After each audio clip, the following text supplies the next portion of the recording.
तो नमस्कार दोस्तों, मैं राहुल कुमार और आप देख रहे हैं इस वक्त नेशनल न्यूज़ 98।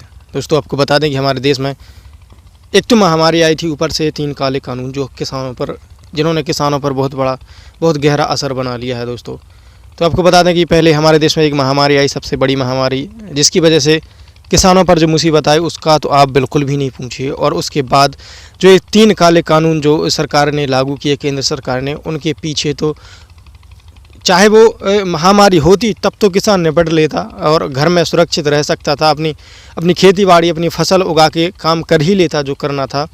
लेकिन ये 3 काले कानूनों की वजह से जो किसान पर असर पड़ा है वो सबसे महामारी से भी बड़ा असर पड़ा है। दोस्तों तो दोस्तों जब हमारे किसान जब दिल्ली में घुसे तो उन पर कितना अत्याचार किया गया, और आपको पूरी खबर दिखाएंगे। आप ऐसा नहीं कि आप हाँ, अगर आपको वीडियो स्किप करके जाना हो या वीडियो स्किप करके देखना हो या वीडियो बंद करके जाना हो तो आप जा सकते हैं। अगर आप किसान के हक़ में हैं तो ये पूरा वीडियो देख कर ही जाइएगा दोस्तों, क्योंकि दोस्तों इसमें हर किसान की हक़ की बात है। दोस्तों मैं भी एक किसान का बेटा हूँ, इसलिए आप देख सकते हैं गेहूँ की फसल में बैठा हूँ। देखिए पूरी फसल देखिए आप, गेहूँ की फसल है दोस्तों।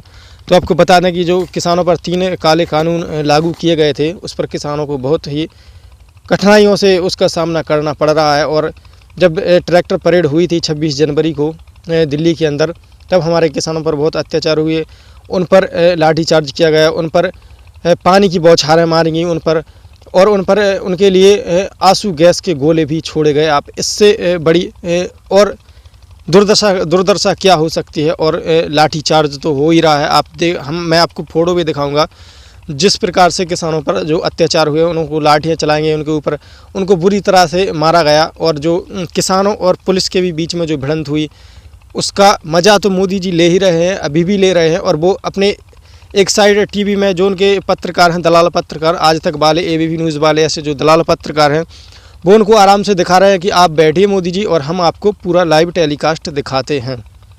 तो दोस्तों एक चैनल है V9 TV, जिसका नाम है V9 TV।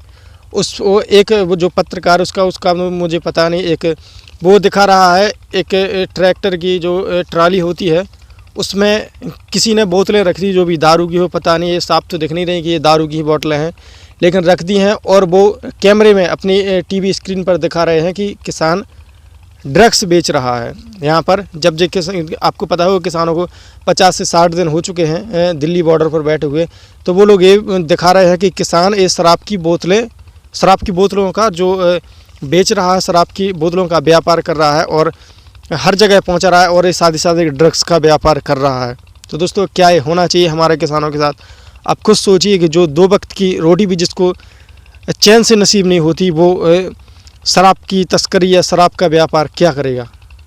तो दोस्तों आपसे तो मेरी एक ही रिक्वेस्ट है कि अगर आज के बाद कोई भी प्रचारक जो बीजेपी का हो वो आपके घर आए अगर, तो उसमें पहले तो उसका बुरी तरह से उसके साथ व्यवहार करना, ताकि वो दोबारा कभी आपके घर ना आ सके और ना ही एक 3 काले कानून जैसे नियम कभी लागू कर सके। तो अगर आपके घर कोई भी प्रचार वाहन आए या कोई प्रचारक या कोई नेता आए बीजेपी का, तो उसको लात मारकर घर से निकाल दीजिए। अपने मोहल्ले से, अपने गांव से, अपने ज़िले से, अपने कस्बे से कहीं भी आए तो आप उनको निकाल दीजिए।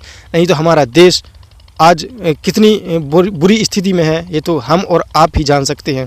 क्योंकि दोस्तों जो हमारे किसानों पर जो अत्याचार हो रहे हैं वो तो केवल किसान ही जान सकता है। दोस्तों अडानी अंबानी जैसे बिजनेसमैन तो अपने घर बैठकर आराम से बिंदास 5 स्टार होटल में बैठकर भी टीवी देखते हैं, और हम जैसे लोग तो खेत में डले अपना अनाज उगाते हैं और सरकार को कम भाव में देते हैं, क्योंकि हमारी मजबूरी है कि हम अगर सही भाव में हम कब तक दें, क्योंकि हमारे ऊपर कर्ज भी बहुत होता है। इस वजह से हम किसान लोग सही रेट पर अपना सही रेट तय नहीं कर सकते और अपनी फसल महंगे दामों पर बेच नहीं सकते। दोस्तों यही हमारे देश का हाल। और हमारे देश में इन 5 सालों में जब से बीजेपी की सरकार बनी, जब से हमारे देश का जो कर्ज है वो आप ये देखिए कि डबल हो चुका है। क्योंकि जो देश की अलग अलग बैंकों से जो हमारा कर्ज लिया गया है वो 2 गुना और 3 गुना होने जा रहा है अगर अब की बार मोदी सरकार बन गई। और हमारे देश में चीन ने भी कब्जा कर लिया है और धीरे धीरे हमारा देश एक गुलामी के रास्ते पर आ जाएगा। और ये मोदी जैसे नेता, मोदी जैसे पॉलिटिक्स ये हंस के टीवी स्क्रीन पर देखेंगे और हम किसानों का मज़ा लेंगे। तो दोस्तों कैसा लगा हमारे वीडियो? अगर आप किसानों की सपोर्ट में हैं तो वीडियो को लाइक करके ही जाइएगा और चैनल को सब्सक्राइब करके ही जाइएगा, बेल आइकन दबा लीजिए। तब तक के लिए जय हिंद, जय भारत। किसानों का साथ दें, देश का साथ दें। जय हिंद, जय भारत। ये देखिए, किसानों की ट्रॉलियों से शराब की बोतलें निकल रही हैं। शराब के नशे में ट्रैक्टरों को चलाया जा रहा है। पुलिस सामने खड़ी होकर समझाती रही, उन्हें रोकने की कोशिश की जा रही है। ना मीडिया कर्मियों को देखा जा रहा है, ना आम लोगों को देखा जा रहा है। और ये देखिए, एक नहीं पूरे के पूरे गत्ते हैं। ये देखिए पूरे के पूरे गत्ते। इसमें देशी शराब भी है, इसमें नमकीन भी रखा गया है, अंग्रेजी शराब की बोतलें भी शामिल हैं। और इन गद्दों के नीचे न जाने क्या क्या छिपा कर रखा गया होगा। क्या ये आंदोलनकारी थे? क्या ऐसे ही किसानों का आंदोलन होता है? क्या इसी तरह के आंदोलन को करने के लिए सरकार से और पुलिस से अनुमति मांगी गई थी? ये तस्वीरें बहुत चौंकाती हैं, बहुत हैरान करती हैं कि किसानों के आंदोलन में ये कैसे लोग घुस आए थे।